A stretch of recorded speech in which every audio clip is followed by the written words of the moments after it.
Great. Rabbi Yehoshua, shall we? Go for it, yes. Begin the Verbringen. Let's Verbring. Good morning, good afternoon, good evening, good Zoom to you all.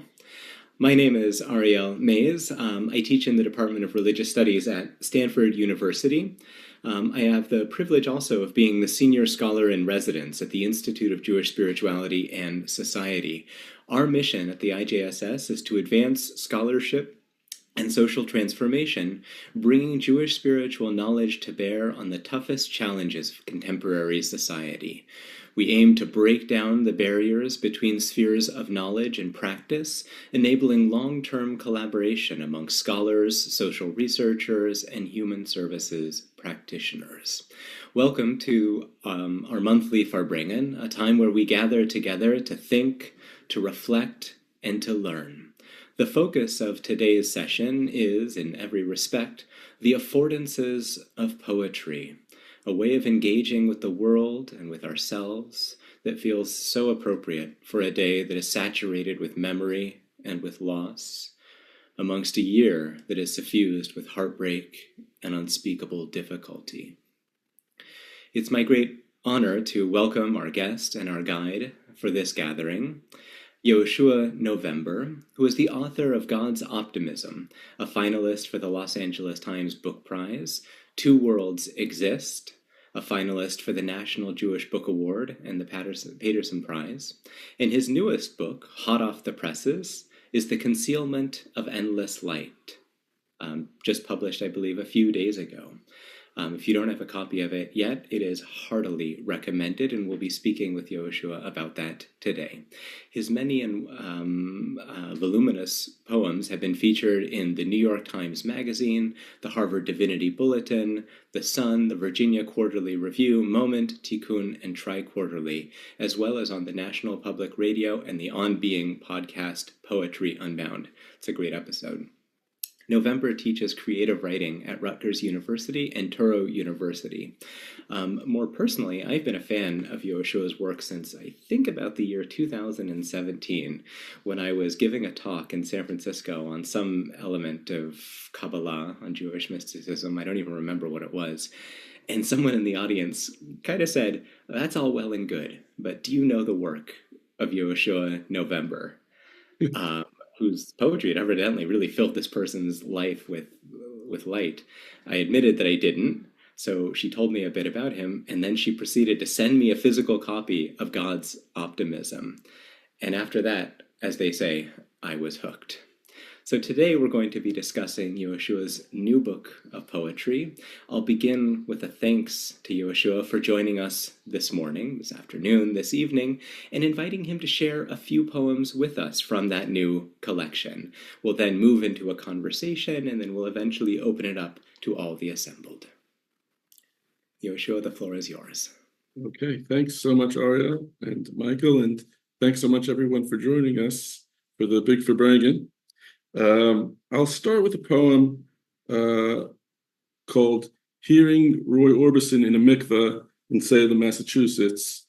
This is just one of many poems that are like this out there in the contemporary poetry world. Hearing Roy Orbison in a Mikveh in Salem, Massachusetts. And it will draw upon some of the lyrics from one of his songs. In dreams, I walk with you, Roy Orbison crooned from the speakers above the indoor pool at the Holiday Inn, steam rising as I resurfaced from beneath the chlorine waters of the makeshift mikveh. If slightly rearranged, the letters in the word tefillah, ritual immersion in a body of water, spell habitl, the self's dissolution in the face of the divine. He was quiet, self-effacing, Orbison's biographers noted. Bathed in spotlight, he hid behind Wayfarer sunglasses and never danced on stage. To submerge beneath the water, the mystics add, is to return to the divine womb, the way the soul returns to the heavens each night as the body dozes. Claudette, Orbison's first wife, whom he divorced after her infidelities with the contractor who built the couple's Hendersonville home and whom he remarried a year later, died in the singer's arms shortly after her motorcycle collided with a truck pulling on to Southwater Avenue. It was 6 a.m. I had the mikveh to myself. I heard desperation in the operatic voice that hailed from Vernon, Texas. I was in Salem for a panel on 21st century devotional poetry. Like the soul climbing while the body reposes, Orbison's voice rose higher than the sopranos.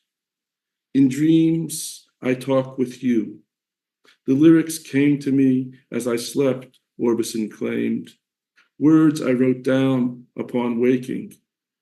Our panel asked what it meant for a contemporary poet to speak to our Father in heaven in this millennium. Mostly, we do not know. 2 of Orbison's sons, 6 and 11, died when the Hendersonville home went up in flames. Orbison's second wife, Barbara, passed away on the 23rd anniversary of the singer's death. Once, 3,000 years ago, Moses asked God, who could have made the world any way he wanted, why he'd created suffering. Moses, whose name means one drawn from the water, was the only prophet to speak with God face to face, that is, in a waking state. But he heard only staticky silence, oceanic, wave-like, the crackling of a turntable following a song's final note. Okay, I'll just read a couple more for discussion. This poem is called Notes on the Tzimtzum, and it's in a few sections, so the sections are numbered. Notes on the Tzimtzum. 1. Once, on a bus from Jerusalem to Ein Gedi, I saw a man place his hand over his bare head and recite the blessing over water. 2. One can't use his hand as a head covering, the rabbis conclude, because one can't cover oneself with oneself. 3. Since the divine hand hides that everything stems out of the divine, when God looks at the world like moss growing over moss, he sees only divinity. 4. The Jew without a yarmulke placed the cap on his water bottle and resumed watching a YouTube on black holes. 5. In this world, Hashem conceals his omnipresence, his infinite light, his power to hide, eclipsing his power to reveal. 6. In this world, we ride buses through a divine concealment whose diameter is greater than infinity.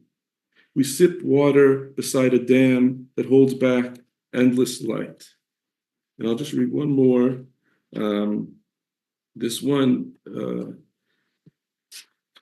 is called Morning Prayer and the Waste Management Company.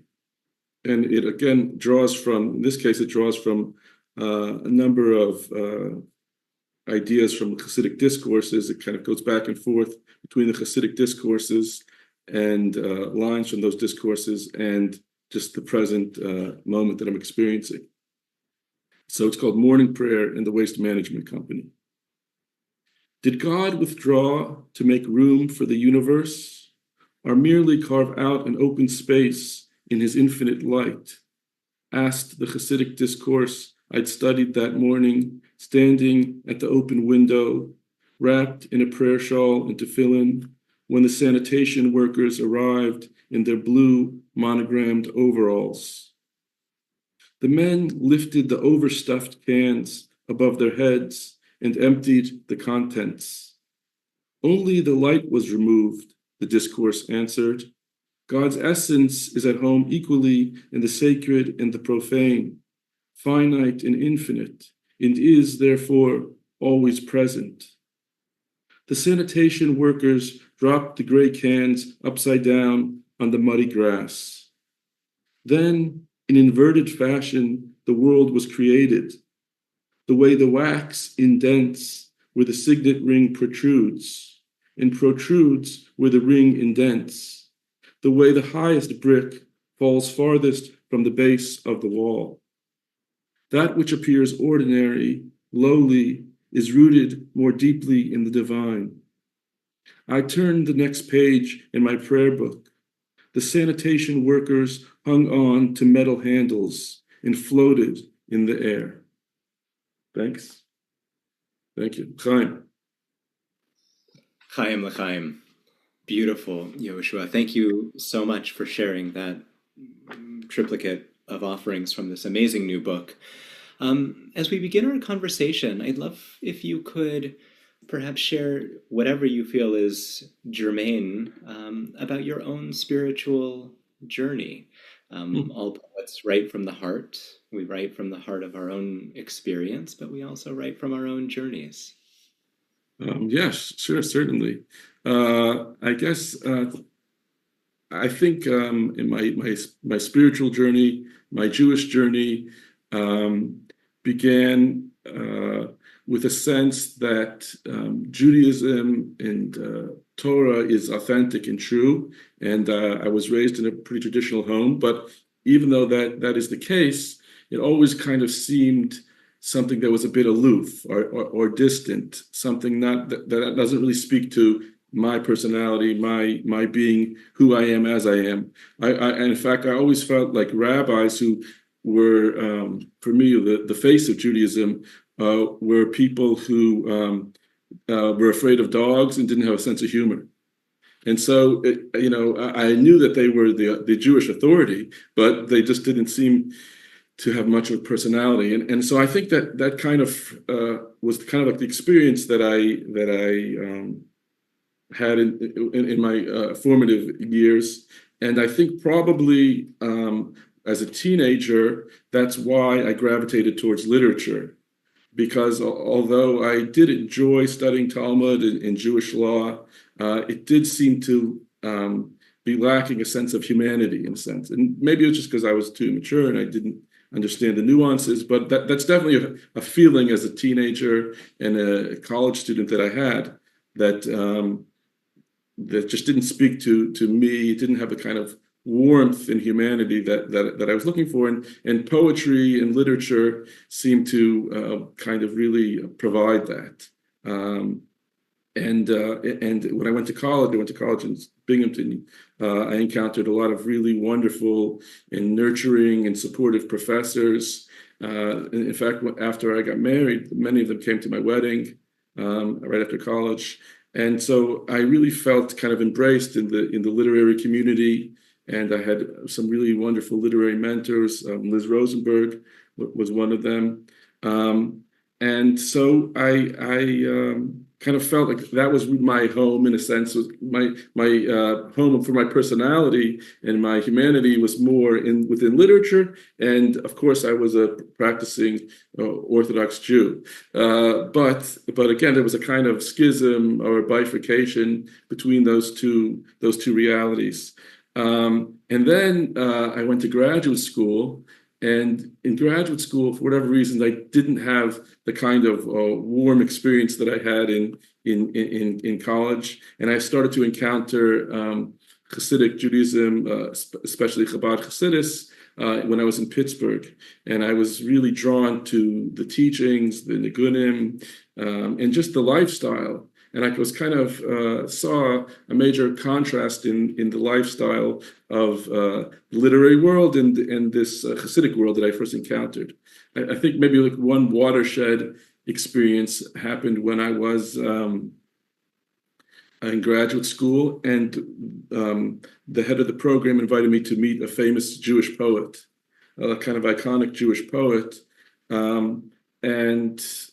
I was really honored because I was a student, and came to the hotel to meet this poet who will remain nameless. I went to the hotel. We met with this, iconic Jewish poet, and I kind of, again, I was a young person at a crossroads in my life. I just encountered Hasidic teachings, and I found them to be really enthralling and mystifying. And I was not sure if I wanted to continue in the literary world. And the professor, the poet, kind of was dismissive of mysticism. He said, everybody knows Kabbalah is BS, with a kind of sweeping dismissal of mysticism. And he was speaking about various awards that he had won. And then one of the other professors said, talking about another poet, this person actually gave me the time of day before I even published a book. And I just remember feeling like, well, if this is the literary world, I don't necessarily want to be a part of it. I don't feel like it's enticing to me. And then after that meeting, I was working as a mashgiach, doing kind of kosher, overseeing kashrus in a hotel. And I went downtown to this hotel. I took the bus, and I met this rabbi. His name is Rabbi Itkin, who passed away recently. And he was like a person really saturated in Hasidic life. He was like a walking Hasidic Verbringen.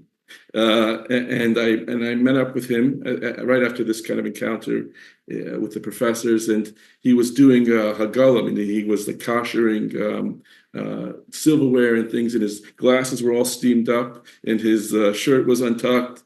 And he said, "Oh, Yehoshua," and he was just very warm and happy to see me. And in my mind, as a young person, I made this kind of stark contrast between these two worlds and these two lives. And I said, I really would rather be part of the Hasidic world and leave the literary world. And that's what I did when I finished my MFA. I went to learn in the yeshiva in Morristown, and I thought that I would really, at that point, turn my back on academia, turn my back on writing. I don't think I even read a book in English for like 2 years, so that whole period while I was in yeshiva in Morristown. And I just kind of tried to immerse myself as much as I could in learning. And then I kind of found myself at a crossroads where my wife was pregnant with her second child, and I had to start earning a living. And I was kind of thinking about what did I want to do? What should I do? And strangely, I felt this impulse that I should try to teach poetry or try to teach in university and go back to English. And some mentor said to me, if you become a rabbi or if you become a teacher in cheder in Jewish school, you'll live a kind of spiritually delicious life. You'll be immersed in spirituality unceasingly, and you'll just grow spiritually. But other mentors said to me that there are a lot of rabbis, but there just aren't that many. There aren't that many Hasidic professors or Hasidic poets, and you probably would be doing the world a greater service if you took that route. And with thinking back, I believe that making that choice was actually probably more consistent with the Hasidic teachings that I was learning themselves, because especially in Chabad Hasidus, one of the theses of Chabad Hasidus, borrowing from the Midrash, is that God created the world because he wants a home in the lowest realm. Which means, in a practical sense, means that Judaism is not an ascetic religion. Judaism is a world-embracing religion in the sense that Judaism mainly concerns itself with physical mitzvahs, tefillin, and lulav and esrog. And all of Jewish life is really oriented towards the physical. I think the arrows pointed downward. We don't believe in celibacy and so forth. So that seemed to ring true also when I had to make my choice of careers and where I wanted to turn my attention. It seemed that if the purpose of existence is to uplift the ordinary or the secular, then it would probably be better for me to, if I could, to turn my attention towards using poetry as like a neutral or secular vehicle for the holy. And that seemed to again be most consistent with the thesis of what is the purpose of existence, especially according to Chabad Hasidus. I'll just share one interesting story that occurred when I was kind of trying to make this decision. My father was in he's a doctor, but he joined the military when he was around 50, and he was in basic training in Texas. So during Passover, my family and I went to Texas to visit him before he was going to be deployed. We stayed at the Chabad rabbi there, Rabbi Block, at his Chabad house, and his Rabbi Block's father, his name's Yitzchak Block, he passed away, but he was a kind of a legendary Chabad chassid and also a philosophy professor. So I encountered, he was staying with his son during that Passover, so I met him, this Chabad chassid and philosophy professor, and I had the good fortune to speak with him, and he told me part of his story, which was kind of inspiring to me. He grew up in a non-traditional home in Tennessee, I think in Nashville, and it was the late 40s, early 50s, and he befriended a rabbi there, Rabbi Posner, and he eventually applied to go to a PhD program in philosophy at Harvard.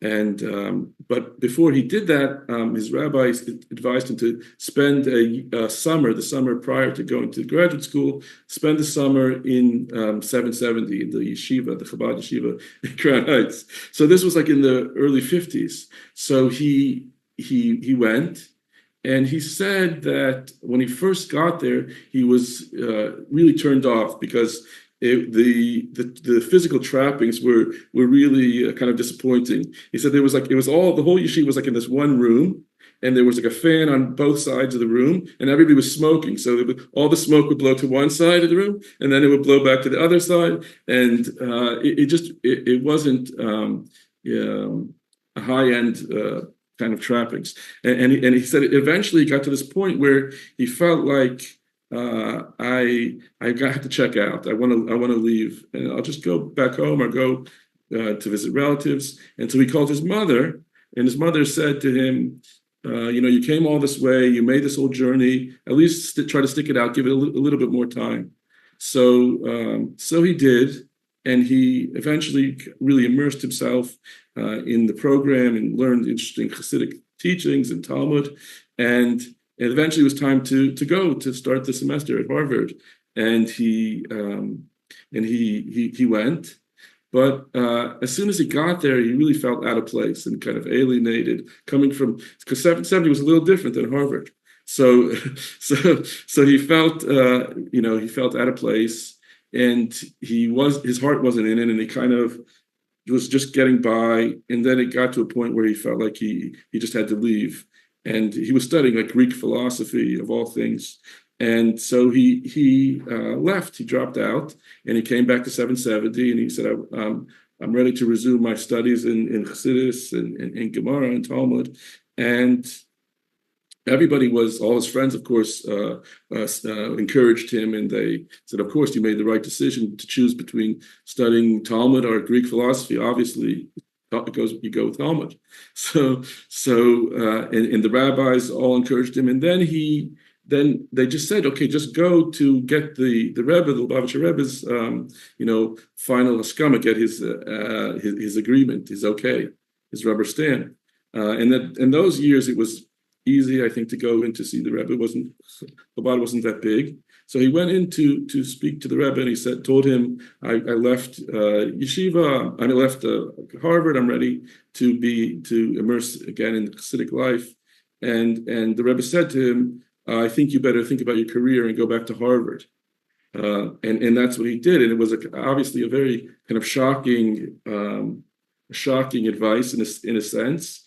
He also told me, Rabbi Block, Professor Block, that later, also one time when he encountered the Rebbe for the dollar line, when the Rebbe would give out charity, everyone would come to get a chance to see the Rebbe. He said that he told the Rebbe at the dollar line, I love learning Chassidus. And he said the Rebbe shook his head, and he said, but I really do also like philosophy. And he said the Rebbe also shook his head to that equally almost. So I mean, I guess for me, what I took from that is it was kind of at a crossroads moment, and I was maybe in somewhat of a similar situation, and it kind of resonated with me, and I think that the Rebbe told Professor Block that also probably because of this idea of dir b'tachtonim, that the purpose of existence is not to simply immerse oneself in the most spiritual experiences, although we need that too in order to remain inspired. But the purpose is really to elevate the mundane, to elevate the ordinary. That's the dir b'tachtonim, to make a home in the lowest realm. The lowest realm is physicality. The lowest realm is that which is neutral, that which is secular, and try to sanctify and elevate that. So I think that's perhaps in a way what the Rebbe was thinking, maybe, if I could conjecture, in telling Rabbi Bloch that, and it seemed also for me to be true. And I think that the beautiful thing about it is that it kind of erased this bifurcation. It erased this kind of schism that I always felt between the here and now and divinity and God and the world. And it kind of said that the here now is where it's at. Your personal life, your ordinary life is the main forum, and you need to sanctify it. So I think that was like a 2-minute answer, I would say. That was a beautiful answer. Thank you so much. In hearing what you are reflecting on in your own spiritual journey, it's evident the way in which this yearning and this attempt to stitch together the sacred and the mundane, the ordinary and the transcendent, and in doing so to show the majesty of the ordinary at the same time is something that I'm noting has really been picked up on by our friends in the chat. And I think it's one of the great themes of certainly of this book and of your other poetry in as well. Like with many, you didn't quite go as far as calling academia the lowest of all realms, but perhaps that goes said. With many things, Martin Buber's summation of Hasidism, of Hasidut, is perhaps slightly over exaggerated, but in many deep ways really true. What Buber says is that Hasidism divides the world not between the sacred and the profane, but between the holy and the not yet holy. I think that's one of the themes that really emerges from your poetry. Now, as I'm hearing this reflection on your life, it reminds me of two different ways that I've seen people think about the world of the seculum and the sacred, or their own life in between the university and the yeshiva. One is perhaps best summarized by the statement of the sages in the Tosefta, Aseh libcha chadrei chadarim, make your heart a place of many rooms, one for Beit Hillel, one for Beit Shammai. You have your academic life here, your university life here, and you have your life of the world of spirituality, which is a somewhat different sphere of thinking, influence, and being. There's another way, which I've often thought about in the terms that I found in a letter from Rav Yitzchak Hutner, who was writing to one of his students who I think was going to be a dentist. And his student said, how am I going to live as a spiritual being while I've got my hands giving people crowns and things like this? It feels like I'm living a double life. And so Rav Hutner says, no, a double life is when you have an apartment here and an apartment there. You have one pair of clothes here and another pair of clothes there, and you're a totally different person in between those different realms. What Rav Hutner says is that you have the opportunity, and he's writing this in Hebrew, you have an opportunity to create, and then he slips into English, a broad life. A broad life. What in Hasidut we call Harchavat Gvulot HaKodesh, this kind of expansiveness. And one of the things that I love, and I think is evident in the poetry that you read for us and the poems that are elsewhere in the book, is this sense of the expansiveness of the holy. So thinking along those lines, what are some of the other mystical concepts that you draw upon in your poetry? How does mysticism and poetry work together? Are they natural friends and collaborators? Is there some tension in between these? Okay, that's a really good question. You were speaking, I guess, about how, both could be part of the holiness in a way. You just have to kind of expand the breadth of holiness, from the intrinsically holy to what's not yet holy. I would say one of the interesting novel insights of Chassidus, maybe especially Chabad Chassidus, is that really the unholy, the ordinary, is perhaps in a way more important than the spiritual and the holy, which is kind of a radical idea when you first hear of it. But one iteration of this idea comes from the concept of called running in return. Running in return is a important concept in Chassidus, and it derives from the vision of Yecheskel. In Yecheskel's vision, there were a chariot, a divine chariot with a divine visage of God, and there were these angels yoked to the chariot, and they would see this divine light, and they would disengage from the chariot and run towards the light, and that was the running aspect of the binary. And then when the light would dissipate, they would go back to the chariot and yoke themselves back to the chariot and do their kind of obligatory duties. And Chassidus and mysticism often explains how that's what life is really all about. Life is running in return. We have these transcendent moments that we run to, maybe in prayer or in learning, and then we return. We have to go back to our ordinary lives, earning a living, attending to family, paying the bills, and so on and so forth. And I suppose, we naturally say to ourselves, the spiritual and transcendent is more important, and the worldly in the ordinary is just what we have to do. But in the Hasidic model, in the model of the Dir B'Tachtonim, but the whole purpose is a home for the lowest realm, spirituality is only really a preparation for spiritualizing the physical. And therefore, it's actually more central and more important. So I think it goes further than even saying everything could be holy, but really the focus has to be on the ordinary.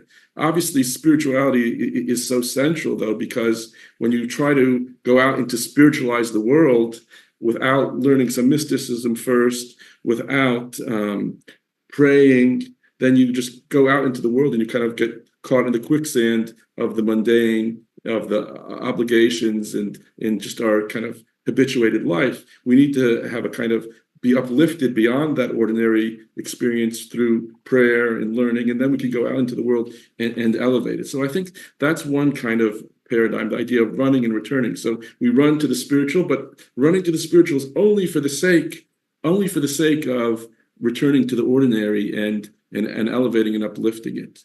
I think also an interesting idea in Chassidus is that we even see this in kind of creation, that the physical is actually perhaps loftier, even the ordinary is loftier even than a miracle. In the Tanya, the Alter Rebbe speaks about a miracle versus ordinary everyday creation. And he says that simple creation, the physical world as it is in its unadorned state, is actually loftier, is more connected to divinity than a miraculous moment. And one point that he makes in the Tanya is that the creation is constant. Like we say in the morning prayers, God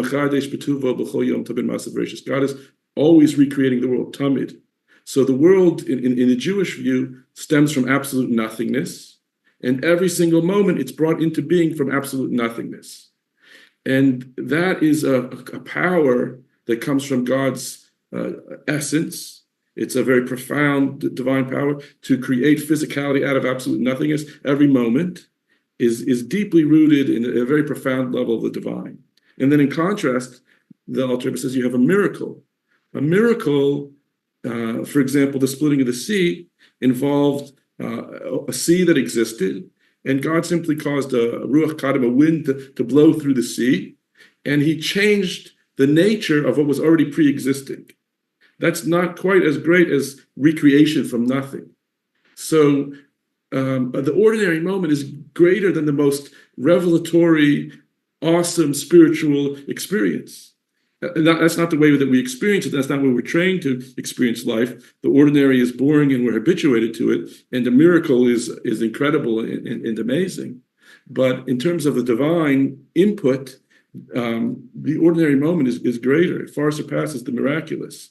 I think that that's really consistent with what a lot of contemporary poetry is trying to point out, that the mundane and the ordinary moment that we all overlook actually holds a remarkable wondrousness, a very profound wondrousness. So I feel like studying Hasidus, which is always emphasizing the mundane, the tachton, the lower realm, and spiritualizing it, spiritualizing the lower realm, almost seems to go hand in hand with a poem that says, look at this ordinary moment, look at the people in your life, look at how wondrous they all are. It seems almost to be the same activity. So I often feel like studying Hasidus kind of is a good bridge to writing poetry, to noticing the ordinary, to noticing the mundane. And maybe it even goes further. I think it's interesting, and it seems almost inexplicable that contemporary poetry focuses so much on the mundane. It's understandable that contemporary poets are not going to focus on spirituality or religion because poetry is a largely secular enterprise. But on the other hand, why do they focus so intensely on the mundane and the ordinary? So many contemporary poets are just focused on the most simple moment, the most domestic moment. Why is that? Why not focus on larger moments, albeit not religious, but celebratory moments in life? And sometimes I have this hunch, obviously I can't substantiate it, but maybe an artist, a poet who's perhaps has their antennas up, who's a little bit more in tune, maybe they intuit that the deepest divinity is really connected to the ordinary and the physical. Another related idea is that what happens when a miracle occurs? When a miracle occurs, humanity experiences a divine revelation. We process the divine. It's Hasidus would say, it's a Gilui Elokus, a revelation of divinity. But by definition, if it's a revelation of divinity and we are processing it, it means that it's God contracting his infinite energy in such a way that we can experience it. On the other hand, God is, obviously axiom of Judaism, especially mysticism, is God is everywhere in everything. And in the more ordinary moment, when we don't experience the revelation, when we aren't processing the divine, that's perhaps just because he's being his unknowable self in the most ordinary moment. So perhaps artists and poets, maybe, again, it's just speculation, but maybe we might even venture to say that they're attuned to this deeper divinity in the physical reality, as opposed to even this kind of lofty spiritual experience. Thank you so much for that incredibly rich reflection. You're thinking about the power of poetry or the miraculous nature of the ordinary reminds me of something that Haman said not the biblical Haman, but Georg Haman in the 18th century about the poets who are the last ones who can really contribute to the songs of the world because of their ability to look beyond both the ordinary and the constrictions of prose. I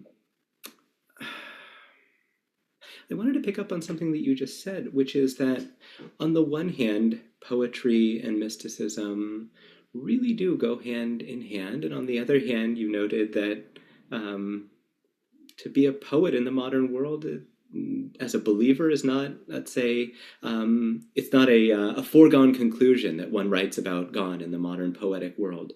When I read your verse, I think about, on the one hand, the poetry of Zelda Schneerson Mishkovsky, the great Israeli poet who is raised in a world steeped with Chabad Hasidut, although she also continued learning that later in her life, whose Hebrew verses do much of the same work that you've described here. And on the other hand, I'm reminded of the poetry of Christian Wyman, a 20th century, 21st century American poet who comes at questions of spirituality from his life as a Christian mystic. Are there any poets who have guided your journey? And I'll leave that in ambiguous terms. I think one poet whom I really admire, who passed away recently, is a Polish poet named Adam Zagajewski. He wasn't a Jewish poet. He was born in Lvov, Poland in 1945, like in the shadows of the Holocaust. And he often does write about Jews, and he seems to be kind of mystified by Jews and Judaism. I met him on a couple occasions. He really was a kind and wonderful person. He originally was a student of philosophy.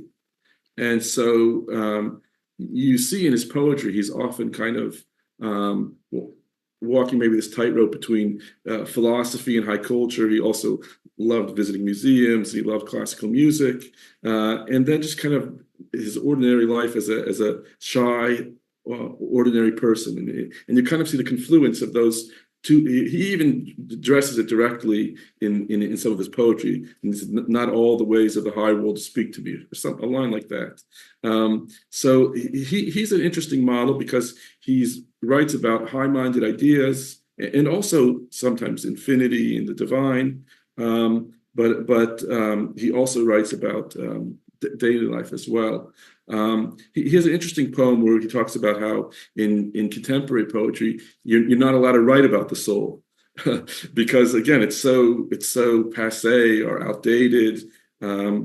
So I think he's an interesting model for thinking about how if you're going to write about lofty topics, and he writes about very lofty topics, you kind of have to counterbalance that with the ordinary. A lot of his poems start in a very kind of ordinary way, and then they have this amazing kind of liftoff. He has a poem about Nietzsche that he writes to Nietzsche. In the beginning of the poem, he first places Nietzsche in this very concrete setting. Most highly respected Professor Nietzsche, sometimes I seem to see you in a sanatorium terrace at dawn. And there's birds, and he describes his head, not tall, head like a bullet. You compose a new book, and your thoughts parade like enormous armies. So he is immersed in the physical and the ordinary in a concrete setting, and then he starts to talk about Nietzsche's idea of God is dead, and he goes to really far afield into the transcendent and the spiritual. So I like his combination of either the high-minded or the unknowable, and then just ordinary life on trains, traveling through Europe in trains and things like that. He's a good model for me. Another poet whom I really admire is Marie Howe. Marie Howe is a contemporary poet. She grew up in a Catholic family, and I think she had like 9 siblings. I mean, sadly, her father was abusive, and that obviously involved a lot of trauma. But her writing is coming from a position that's very steeped in biblical stories. So, and she is also very interested in both the mysterious and the unknowable, and the most ordinary. One of her most famous poems is called "What the Living Do," and it catalogs all the ordinary kinds of experiences a person might experience, where their sink is clogged and they pour Drano down the sink, and the heat is on, but she can't turn it off, so the window's open at the same time, and spilling coffee down your sleeve. All the most ordinary kinds of experiences, but then also she kind of just drifts into the transcendent towards the end of her poem, or that poem in particular. So I try to look for poets that embrace the ordinary, and then also combine that with the spiritual or the unknowable. So Zagayevsky, Marie Howe. I also like the Israeli poet Amichai, although he grew up in a religious home and then maybe considered himself more secular. I like the way that he takes. He kind of uses his own body and his own personal experiences as if they have global ramifications, as if his body is a museum and his memories are a museum. So it's again kind of combining the mundane, the ordinary, and the personal with the lofty. So those are 3 important models for me. Thank you so much, Yehoshua. I could ask you questions all day, and I hope someday I have the chance to do so. I do have one more small two-part question and then another request for a poem, but I'm going to hold off until the very end and we'll use those as our exit ticket. But now I'd like to throw open the floor to those who are bringing with us. If you'd like to raise your hand or if you'd like to drop a question into the chat, Yehoshua, if you're open to it, I'd love to have sure. Have the conversation. Sure. Hi, I'm seeing a question from you. Thank you. Hi, Yehoshua. It's great to take a break from the ordinary and be it an extraordinary event. My question is about your use or limited use of Hebrew words and Yiddish words in your writing. I'm working on my third book, which focuses on October 7th and the aftermath. And it's always been a struggle for me to decide when to use a Hebrew word, when to use a Hebrew word only, or the Hebrew word and the English translation, that sort of thing. And for some reason, I feel with this book, I have to honor the Hebrew language and not provide translations. Yet I am getting feedback from some of my wonderful teachers who are not Jewish who feel a little distracted having to look up words. So hope I made sense. Yeah, that's a good question. I mean, I try to use some Hebrew terms. I think you probably just have to strike a balance where, you can use it sparingly so that it imbues the poem with a kind of cultural richness, which even somebody who doesn't know Hebrew might find resonant and appealing. And then versus using it so much that person feels like they're kind of locked out of the poem. That would be my thought. It's certainly one of the foundational writing ideas is the universals and the particular. That which touches many, the universal is in being specific, and that would include language also. I find it interesting when let's say I have a student that, using some Spanish in the poem. I might not know what it means, but that's okay. It has a kind of cultural richness that elevates the poem. But if there was so much of it that I couldn't understand it, then I would just kind of feel like I'm reading a poem in Spanish. Yeah. So I would say striking a balance is probably the best way to think of it. Thank you. Yeah. Reminds me of the Midrash in which the Torah is given in all languages, in 70 languages, in 4 languages.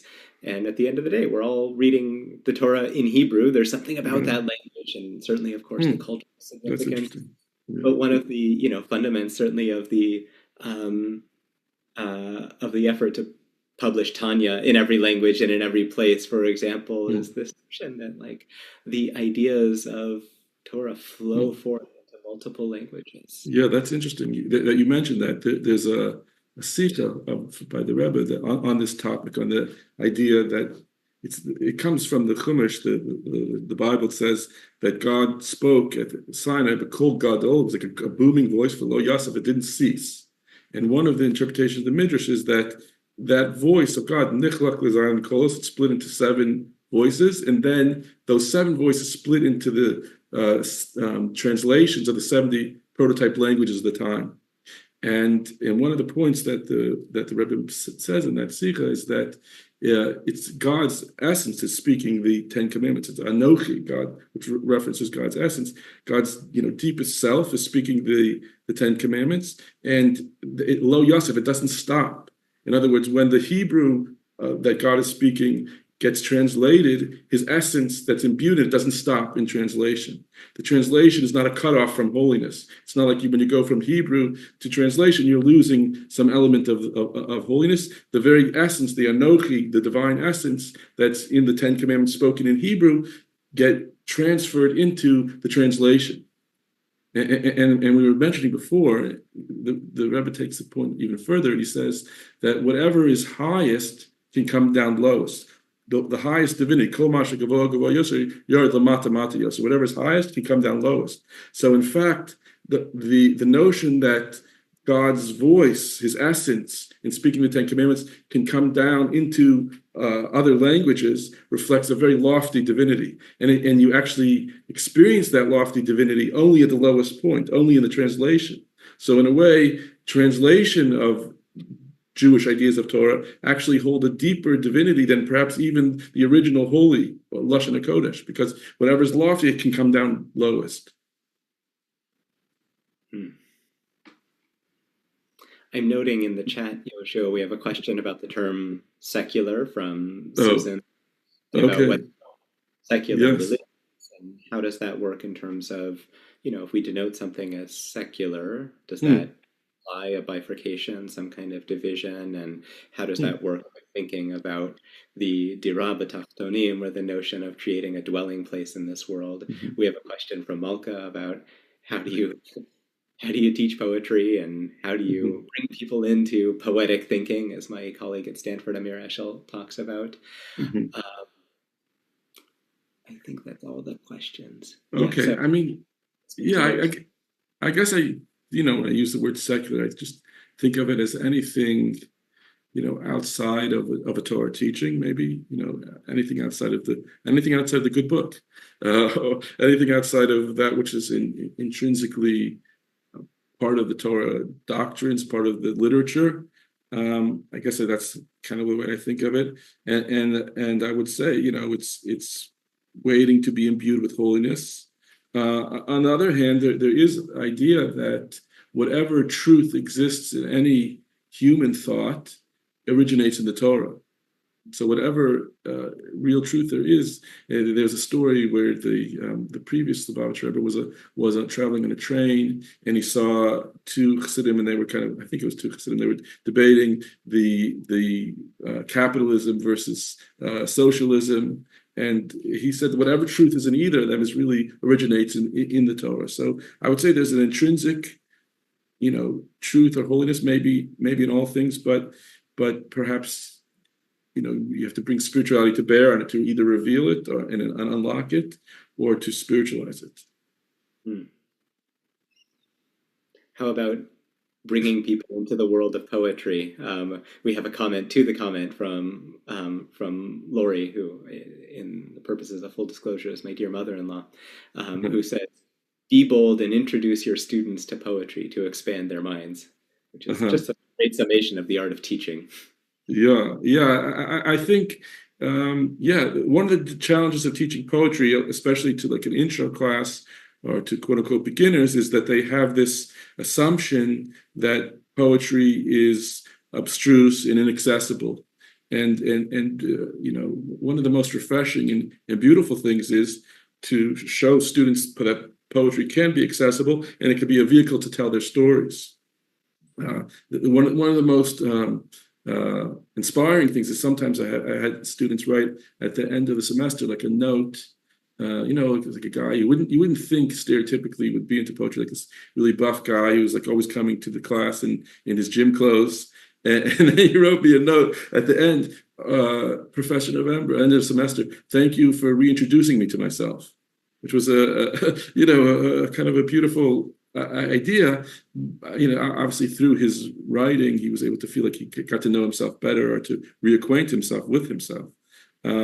So I think poetry could be accessible. It's very poignant and very compressed, and it's a good space for telling, deep truths. So I think that as a teacher, you kind of just have to get beyond this myth that poetry is impossible to understand.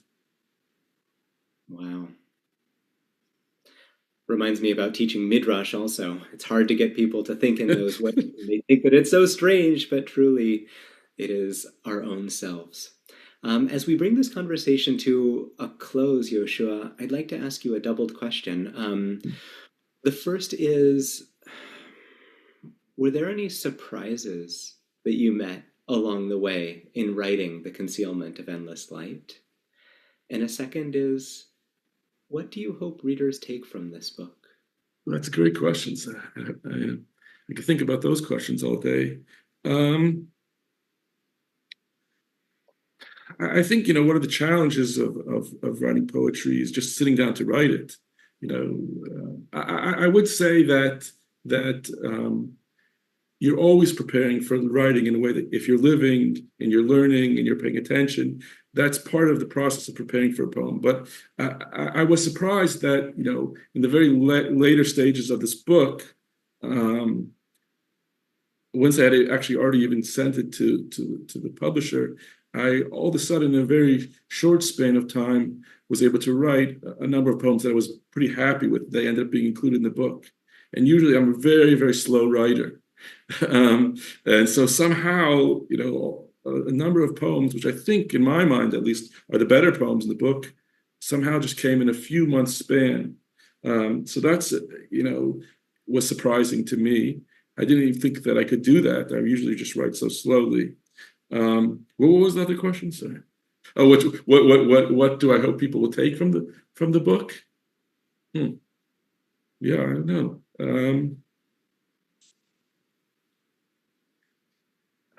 I hope that they'll take inspiration, that it will inspire them to look at the world as a place that is rich with potential to find deep meaning in the ordinary. As I mentioned, I think that's my goal overall in poetry, is trying to collapse these boundaries that we put between the holy and the ordinary. So, I hope that people will feel that when they read the book. And I hope, I'm just trying to tell, a lot of times, just trying to tell a human story about my own life and my own struggles. Hopefully, people who are experiencing similar struggles will feel they're not alone in reading in those poems, and they'll feel that they can get through their struggles, and that life is possible. Amazing. We have one question remaining. Okay. Abraham, come off mute and sneak it in the 11th hour.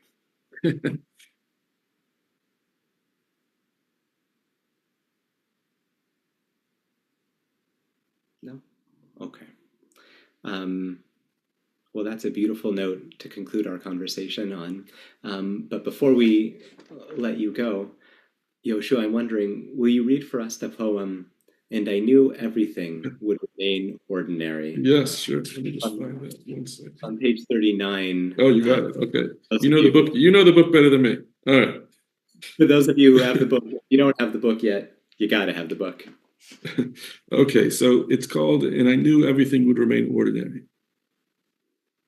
Each morning before sunrise, I reviewed the mystical discourse on divine providence. The slightest movement of each blade of grass fulfills the divine intent of creation as a whole. After teaching the last course of the day, I watched geese ascend from the river behind the crumbling tennis court, chanting, "Life is meaningless." And one day, in the middle of my years, I sat in a boardroom's plush chair, the green eyes of the man opposite me sparkling as he outlined an offer not generous enough to change my life. And on my walk to the edge of the parking lot, I heard a car door slam in the distance and recalled your face, which I had dreamt of the whole first year of college, when you did not hold my hand on the grassy hill behind the dorms, but then, inexplicably, the next fall, began to trace your toe around my shoelace. Thanks so much. Yehoshua, thank you for leading us from divine providence and creation to slamming doors, grassy hills, and shoelaces. Thank you so much. Thank you. Thank you. Thanking Professor Yehoshua November, and I look forward to seeing you all, I hope, at our next Farbrengen next month. Thank you so much. I'm going to put a link to the book in the chat, and it will also be up in the show notes. Thank you all. L'chaim.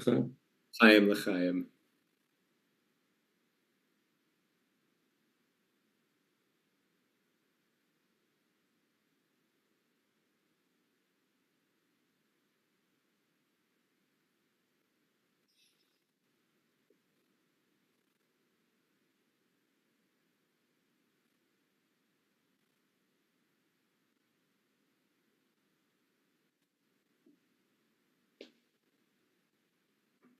Wonderful.